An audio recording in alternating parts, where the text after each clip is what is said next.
The series mixes laughter with real-life experiences and important conversations. Creator and lead actress Anna Mwalagho and the producer Mia Spate join me now to talk about it. Thank you so much. Full disclosure, I've known you for years. I mean, this woman is brilliant. She's a comedian. She's an orator. And now you're a sitcom star and also producer, even though you're the official producer, but this is a brainchild. How'd you come up with WAHALA? Well, WAHALA, number one, WAHALA is West African slang. Yes. And it means trouble, problem, unexplained situations, chaotic sometimes.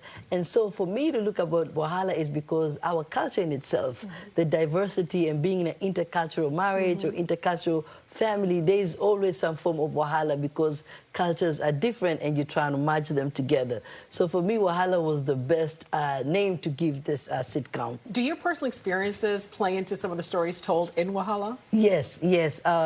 Some of them in terms of, raising our child, And for me, I'm raising our son through the way I know my African upbringing. But my husband is trying to raise him through the African-American upbringing. And so sometimes you're like, you're telling him too much. You need to cover some of these things. They're like, no, he needs to know, he needs to know. Right. So, all those things come together. And then definitely meeting friends who are also in intercultural relationships, there's always funny, hilarious experiences, yes. Mia, how did you get involved with this project to be the producer?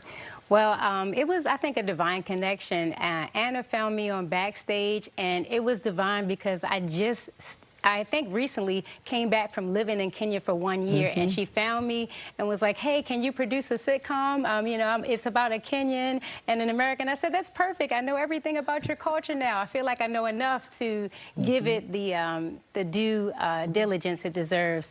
And she found me online as a producer, and we just started to talk, and I think we just had a great connection. Yes. As an African immigrant, I can understand the stories because I navigate the both worlds, right? Yes. So I know exactly what you're talking about. But as an American, what do you think an American will take out of this sitcom? How do you think they'll experience it?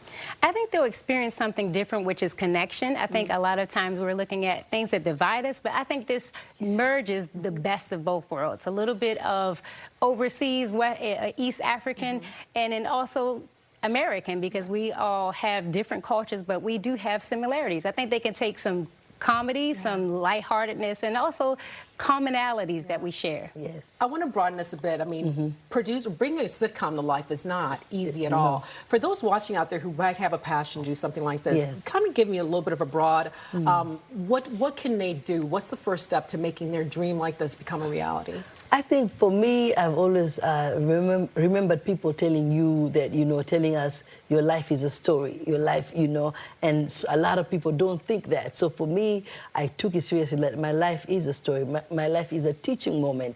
And so I wanted people to start from there. Don't look for stories from outside. Go deep within yourself. And what do you want to share with the world? Because we are all brought here with a purpose. And then from there, find your people, because sometimes some people, you'll share these stories with them and they're like, oh, that's not going to happen. So you have to find people who really merge with your ideations and then go with them. And so me finding Mia was perfect. And as she said, it was divine connection. So finding the right people to work with you, but always knowing that it starts from within, because that's the passion. If you look for a story that doesn't fit what you're talking about, then it's not going to last. I know the 26th is an important day because this is when you're having the official screening for it. Yes. Tell us about that, both of you.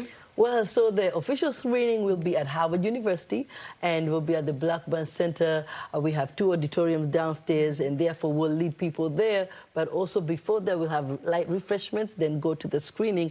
And after the screening, we are also doing a Q&A and just talking to the audience and getting their ideas and what they suggested and what they think about WAHALA. And so I would love, love, love that we all get there. They can get the tickets definitely on Eventbrite, and Mia can talk more about it as well. So very quickly, because unfortunately I'm getting the wrap now, they could get the tickets on Eventbrite, you said? Yes. And what is the overall hope for WAHALA, to sum it up? Our hope is that we can finish this, do a nice premiere, and also go into different streaming platforms so that more people can see the work that Anna has done.